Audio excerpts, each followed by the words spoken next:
Hello everybody. Today we're going to compare Ethernet cables. So our first cable is the category 3 cable. It can go 10 megabits per second at 16 megahertz. It has two twisted pairs and the length is 100 meters.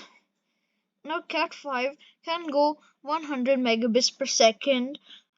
It it supports 100 megahertz bandwidth. It has two twisted pairs and the length is 100 meters again. Cat5e it, it can go 1000 megabits per second or 1 gigabit per second.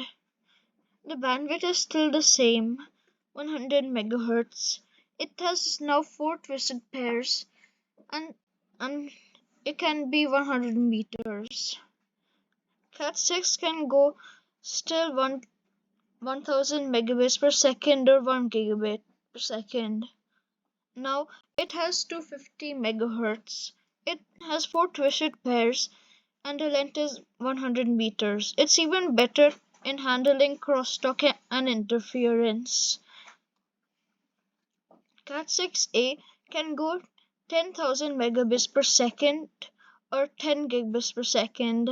I do not do that well. It it can go 500 megahertz on bandwidth. It has four twisted pairs and the max length is 100 meters. Cat7 can still go the same speed, but then it has a faster bandwidth. Now it has 600 megahertz. It has four twisted pairs and the length is 100 meters. It even has some shielding to handle crosstalk and noise way better. Cat8 can go 40,000 megabits per second or 40 gigabits per second. Its new bandwidth is 2000 megahertz. It still has four twisted pairs, but it's shorted to 30 meters now. Thanks for watching this video. Don't forget to smash the like button and hit the subscribe button.